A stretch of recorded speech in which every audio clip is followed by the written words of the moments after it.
Fala, galera! Bom dia, boa tarde, boa noite para todo mundo que está ligado aí. Mais um conteúdo que a gente está trazendo para o Social Hack 2020, agora na sua edição totalmente online. Hoje a gente tem uma convidada muito especial, nossa querida Mona Nóbrega, do Sebrae RN, que já vem em parceria com a gente desde o Social Hack 2019 até agora, do 2020, onde a gente vai contar com muito mais participantes e muito mais coisa boa para vocês também, tá bom? Hoje a gente vai dar início à nossa minissérie falando sobre os desafios, né? Hoje a gente vai conversar um pouquinho, bater um bate-papo aqui sobre a ODS 1, Objetivo de Desenvolvimento Sustentável 1 da ONU, né? De acordo com a Agenda 2030, e que diz respeito à erradicação da pobreza, né? Eu vou dar um espaço para a Mona se apresentar, que aí fica bem legal. Vai lá, Mona.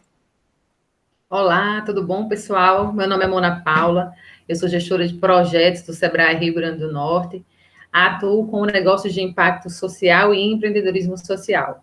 E a gente tem a missão hoje aqui de falar um pouco para vocês do ODS 1, né, que o Otton já falou, acho que é a ODS mais importante, Otton, de todos os 17 ODS, porque quando a gente fala sobre a erradicação de pobreza, significa dizer que a gente fala de melhoria de todos os outros ODS, né? Então, acho que é o ODS mais desafiador, porque ele envolve aí uma série de milhões de pessoas que vivem hoje no nível de pobreza extremo, né? Se a gente for pensar no âmbito do Brasil, eu acho que quase 27% da população ela está abaixo do nível de pobreza, né, considerado pela ONU. Então, assim, é um ODS realmente desafiador, mas a gente não pode, de maneira nenhuma, seguir com esse desafio, deixando alguém para trás. Então, o grande desafio do ODS 1 é colocar todo mundo no mesmo barco, incluir todas as pessoas e fazer com que, de fato, a gente reduza o nível de pobreza no âmbito Brasil e mundo, né? E muito mais do Rio Grande do Norte. Legal. E, Mona, vamos iniciar o nosso bate-papo trazendo aqui uma perspectiva um pouco inicial, introdutória, né? Você já deu uma introdução sobre a própria ODS, mas falando no geral, Mona, quando a gente está tratando de um tema tão abrangente quanto a erradicação da pobreza, como é que a gente faz para poder entender melhor sobre uma ODS, como, por exemplo, aqui a gente está batendo papo hoje, quando a gente está conversando hoje, sem que a gente transforme as nossas soluções, né, os nossos pensamentos de uma forma muito geral. Tipo, vamos focar muito mais no seu local, vamos focar mais no que acontece na África, vamos focar mais no que acontece no Oriente Médio. Então, como é que a gente faz para sair do geral e tentar focar mais em um âmbito que facilite o desenvolvimento de alguma ideia ou de alguma solução? Olha só, Otton, foi uma boa colocação. Os ODSs, todos eles são desdobrados em inúmeras metas, né?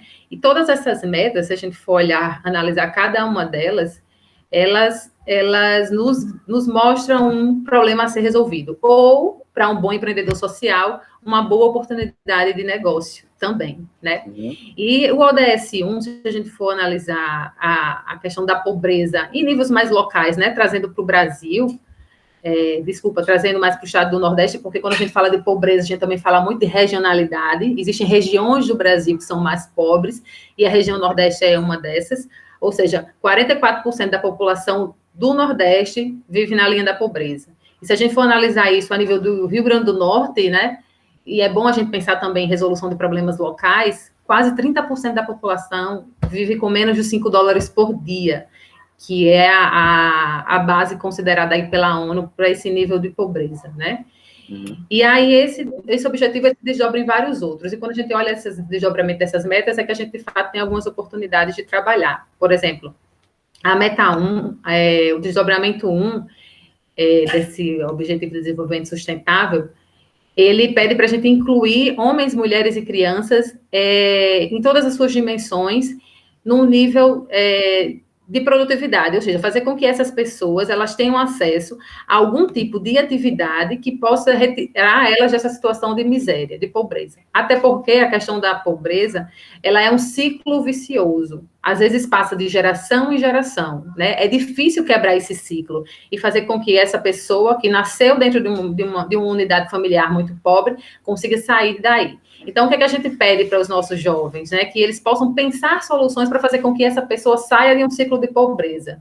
A gente tem grandes exemplos aí de transferências de renda, por exemplo, que é uma política pública que também faz parte desse ODS, pensar em políticas públicas para que esse nível de pobreza se reduza. Mas a gente tem outras oportunidades também de trabalhar além da transferência de renda, como geração de oportunidades de emprego para essas pessoas, fazer com que pensar produtos e soluções para que essas pessoas tenham acesso e a partir desse produto e solução ela saia de uma situação de vulnerabilidade, passe a gerar o seu próprio produto, serviço ou renda. Enfim, essas metas elas são desdobradas e a gente pode abrir cada uma delas e analisar como gerar oportunidades para que esse ODS seja atingido. Perfeito. Eu acho interessante a gente trazer essa abordagem das metas, porque uma das partes do próprio desafio, né, quando a gente está falando de ODS, faz sentido e é fundamental que os participantes, né, as pessoas que estejam estudando esse problema, elas saibam desdobrar as metas em submetas. Porque quando a gente fala de trazer uma pessoa para o lado produtivo da cadeia econômica de uma sociedade, a gente fala em diversos desafios que está dentro desse processo, como, por exemplo, o contato que essa pessoa tem, como é que a gente vai conectar o cara que está lá em tal comunidade, a 50 quilômetros de um município que não é a capital, como é que a gente faz para conectar ele com um programa, por exemplo, que uma instituição como o Sebrae oferece, ou como um programa que o governo oferece? Esse cara, ele utiliza celular? Não. Por quê? Esse cara, ele utiliza internet? Sim, mas de qual forma? Então, a meta, ela traz submetas também, que isso faz com que, na visão de negócio, fique mais fácil de você enxergar onde estão os gargalos e quais desses gargalos a sua solução vai conseguir resolver, vai conseguir prover uma resposta, né, em si. Mas, Mona, vamos lá, falando um pouco dessa parte de erradicação da pobreza, muita gente pode se perguntar também, o que me vem à cabeça, que tipo assim, então eu meio que vou concorrer com o que o governo faz. Então, na sua visão, você acha que as soluções que forem trabalhar com essa ODS e outras ODS também, que faz parte do governo prover para a população, a solução ou a empresa ou o negócio de impacto social que vai sair dessa ideia, ele vai trabalhar em conjunto ou ele realmente vai estar concorrendo com os programas sociais do governo? Na verdade, ele é mais um ator para contribuir para esse acesso, né? Não só o governo tem essa responsabilidade, mas, na verdade, é tanta necessidade, tanta gente para retirar dessa situação que o governo sozinho não vai conseguir. Então, é sempre importante que a gente engaje outras pessoas nesse sentido. Então, a iniciativa privada, o negócio de impacto social, as ONGs, cada um tem um papel importante nesse processo. E o empreendedor também. Então, assim, você fala, a gente pensa como conseguir levar, por exemplo, o microcrédito para essas pessoas. Isso vai atingir diretamente o ODS 1. O fato da gente conseguir pensar como é que a gente consegue dar acesso a essas pessoas em situação de vulnerabilidade a um crédito específico, isso um banco privado pode fazer, um banco público pode fazer, mas uma fintech, por exemplo, pode ser criada exatamente para isso. Ou seja, é uma oportunidade também de mercado. Como é que eu incluo essas pessoas na transformação digital, por exemplo? Está diretamente ligada ao ODS 1, incluir as mais vulneráveis nesse processo. A gente tem um grande exemplo aí da ajuda financeira que o governo está dando para os mais vulneráveis, mas que a maior parte deles não tem acesso à internet, não tem uma conta bancária, não tem um celular na mão. E como é que eu incluo essas pessoas nesse processo? Um bom empreendedor social pode estar justamente desenvolvendo uma solução para isso, né, para a inclusão digital dos vulneráveis, e ao mesmo tempo lucrar com esse produto ou serviço que ele criou. Ou seja, tem diversas maneiras, e não é só da iniciativa pública, mas muito da iniciativa privada, e é isso que a gente visa estimular aqui, fazer com que eles olhem para as metas dos desdobramentos do ODS 1 e pensem as diversas oportunidades de negócios que eles podem criar. Perfeito. Eu acho interessante a gente trazer um pouco dessa questão, que, tipo, qual é o contexto que a gente está incluído hoje, está diretamente ligado, conectado com o contexto que a sua solução vai surgir. Porque a forma como ela surge diz muito sobre ela, mas também diz muito sobre a visão do empreendedor no momento. E a visão de todo mundo no momento está voltada para a pandemia que está aí assolando o mundo, né? O Covid-19. E o justo impacto econômico que está gerando também é um dos fatores principais para a pobreza estar aumentando, os índices de pobreza estarem saindo de altos para super elevados. os índices de empregabilidade estão diminuindo abaixo do zero de forma disparada também, em vários países que eram, até então, potências econômicas absurdas. Então, como é que a gente faz para tentar interpretar melhor essa situação, né, para se acalmar um pouco os ânimos, parar de olhar para tudo como se tivesse tudo perdido e começar a enxergar oportunidades nisso? Na sua visão, o que é que você acha que essas pessoas que estão pensando em soluções podem ver esse momento, né, de uma forma como buscar oportunidades e não ficar repetindo problemas? Pois é, incentivar a busca da resiliência dos mais vulneráveis em momentos como esse também é uma das metas do ODS 1, né? Como é que a gente pode pensar soluções para que essas pessoas que estão em situação de vulnerabilidade possam passar por uma crise, uma pandemia dessa, sem que eles pereçam durante essa pandemia, que é o que está acontecendo com muitos deles. Se a gente já tinha índices de pessoas em pobreza grandes, imagine que depois que essa pandemia passar, né? Porque muitas pessoas vão perder seus empregos, muitas pessoas vão ficar em situações mais difíceis ainda e esse número vai se elevar. Então, é olhar também essas oportunidades, uma forma de conseguir engajar novos atores, para que eles juntos possam ajudar essas pessoas em situação de vulnerabilidade a passar por momentos como esse. E como eu falei, não adianta só a gente pensar que só a iniciativa pública fará, a iniciativa privada também tem que se juntar a essa, para que a gente tenha, de fato, como oferecer uma oportunidade para que essas pessoas consigam sair. E é muito do que está acontecendo hoje, né, em relação a essa onda de solidariedade que está acontecendo no Brasil e no mundo como um todo. A gente vê que a gente tem muitos recursos disponíveis, o que a gente precisa é ter boas ideias para fazer com que esses recursos cheguem a quem está precisando. Então, pensar soluções que garantam a resistência dessas pessoas nesse momento também é um desafio, não só para nós aqui do Social Hack, que vamos pensar sobre isso, mas para todos os empreendedores, né, do mundo afora. Perfeito. Acho que até para quem está organizando, para quem está viabilizando todo esse desafio, é realmente uma grande barreira passar por todo esse processo, passar por todos esses problemas gigantes que o mundo está vivendo com o Covid-19 e fazer com que dê o estalo nas pessoas, vamos parar para pensar na pobreza do mundo, né? Na erradicação da pobreza no mundo. Mas se no fim das contas não está tendo condições nem do cara ir no hospital e fazer alguma coisa, né, e poder ter alguma consulta. Então, eu acho que é muito importante, né, durante o desafio em si, isso vai até como uma dica, as pessoas poderem apoiar umas outras dentro dos times, né, dentro das suas equipes, para que elas possam realmente emergir dentro do desafio, porque, tudo bem, a erradicação da pobreza está aí há muito tempo, mas a pandemia passa. A pandemia ela pode estar causando muita confusão na mente de muita gente agora, mas ela passa, ela acaba, e a pobreza só está aumentando, É tanto que muitos governos estão repensando as suas medidas de isolamento contra o Covid, pelo fato de que a pobreza está tão grande, tem tantas pessoas saindo do nível baixo de pobreza, do nível baixo para o nível abaixo de zero, né, no que se diz a escala econômica, né, posicionamento econômico ativo. Então, eu acho que isso é muito interessante, pensar em formas de engajar também a sua equipe, mas também engajar as pessoas que estão ali para apoiar a sua solução. Mas isso não quer dizer o quê?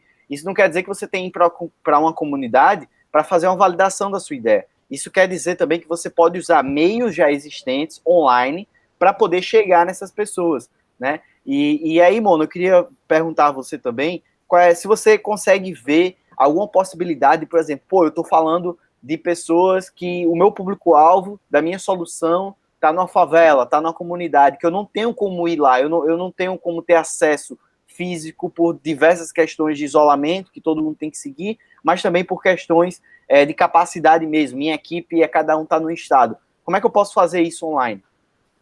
Então, a gente tem vários caminhos para fazer essa validação dessa ideia, porque a gente pode conversar com pessoas que passam pelo problema, ou que trabalham com público-alvo que passam pelo problema. E aí nós temos diversas ONGs espalhadas, por exemplo, né, no Brasil como um todo, com acesso a redes sociais, que têm seus perfis, pessoas aqui do próprio Estado que trabalham com esse público em situação de vulnerabilidade social, que podem ser consultados. O que é que esse público precisa? Qual é a maior necessidade deles? Além de de alimentação, qual é o tipo de serviço que ele precisa e ele não é atendido? Isso tudo pode ser validado junto com esses parceiros, né? Eles podem consultar. E é super importante isso que você falou, de quem está olhando o problema, se debruçar um pouco mais no problema. A gente sabe que a gente tem essa restrição do isolamento, mas para que a gente tenha uma boa ideia, uma boa solução para ser proposta, do 100% de um tempo que você tem, gaste 90% com o problema e 10% com a solução. Né? Ou seja, você precisa sentir na pele a necessidade, saber de fato que problema é esse que você pretende resolver, para só depois propor uma solução que possa ser que venha a surtir o efeito que você deseja.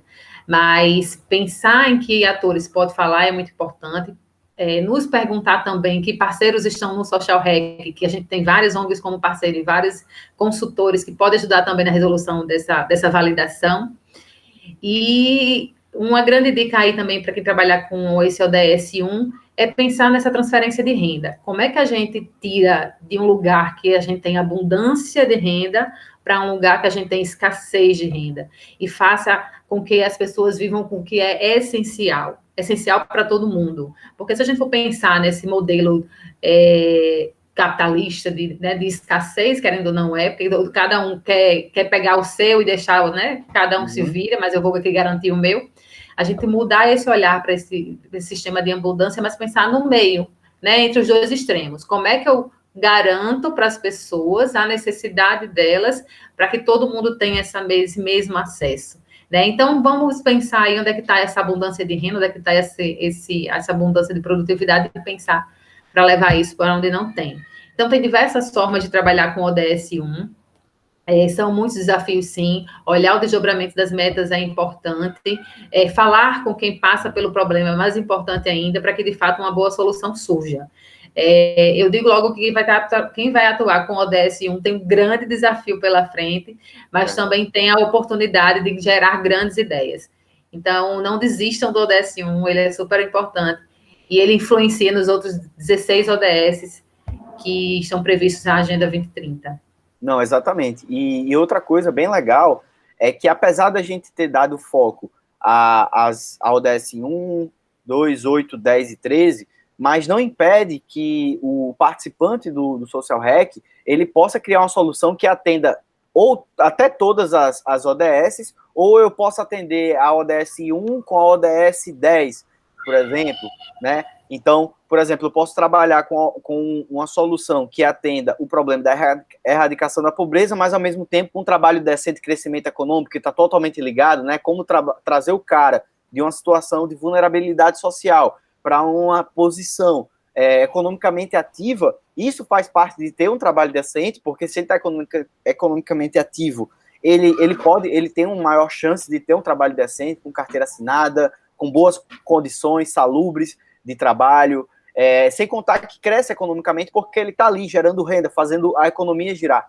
Então, tudo isso faz muito sentido e faz com que a gente possa abrir os olhos, né? E acho que um ponto para a gente poder finalizar, eu acho que um ponto mais importante de todo o conteúdo que a gente está trazendo aqui para os participantes é o quê? O que a Mona acabou de falar aqui perfeitamente. Se você tiver, digamos, 100 minutos para criar uma solução, passe 90 minutos estudando o problema e 10 minutos criando a solução. É tanto que nos critérios de avaliação do nosso desafio não é necessário você estar com a solução rodando perfeitamente, você pode ter somente o MVP, claro que ter um protótipo melhora a sua chance de avaliação com os jurados, mas não é necessário. Às vezes só uma ideia, com um pouco de empurrãozinho, com todo o apoio que o Sebrae RN dá e as outras instituições também parceiras dão, com a Startup Days também podendo dar esse apoio com o network, faz com que a tua solução realmente ganhe o mundo, literalmente. E é isso que a gente quer, é isso que a gente visa, e esses são um dos nossos objetivos para estar trazendo todo esse conteúdo legal e estar trazendo muita gente boa para poder ajudar vocês durante esse grande desafio que é o Social Hack 2020.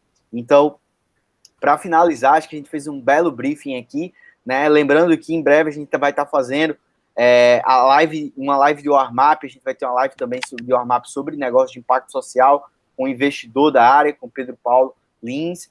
A gente também vai ter mais outros conteúdos com participantes como Júlio Ledo, uma referência em negócio de impacto social no Brasil. A gente também vai ter grandes amigos que vão falar sobre outras ODS, que têm background comprovado nessa área, né? E eu gostaria de abrir espaço para você, Mona, dar um recado aí para os participantes. Olha, eu dou uma dica, uma sugestão aí, para que eles possam pensar localmente, né? Pensa no cara que está na rua, que não tem aonde dormir, que não tem acesso ao sistema de saúde, que não tem acesso a uma alimentação diária. Pensa assim, onde é que ele está, né? Como é que ele pode se vestir, como é que ele pode ter acesso a um banho. Poxa, a gente tem tantas boas ideias para o cara oferecer um banho digno para quem está morando na rua. Então, pensem localmente para que a gente possa agir globalmente. Né? Então, o cara resolva aquele problema que está ali do seu lado todos os dias. E essa solução, ela pode ser escalada e pode ser colocada em outras realidades, e assim a gente vai mudando o mundo, porque a gente só consegue mudar o mundo quando a gente muda a nós mesmos e quem está do nosso lado. Então, vamos pensar assim para que a gente, de fato, possa gerar grandes soluções nesse social hack, que a gente possa colocar essas soluções à disposição de todos os empreendedores sociais que queiram fazer a diferença. É isso, Alton. Show de bola, Mona. Pô, muito obrigado pela sua participação. Esse conteúdo vai estar disponibilizado para os participantes do Social Hack e para qualquer outra pessoa que queira saber um pouco mais sobre a ODS 1 e poder saber um pouco mais também sobre quais vão ser os desafios nessa maratona tão legal que vai estar acontecendo aí para pessoas do Brasil inteiro. Então, eu gostaria de agradecer sua participação e até a próxima, Mona. E vem muita coisa boa por aí. Valeu. Tchau, tchau. Tchau.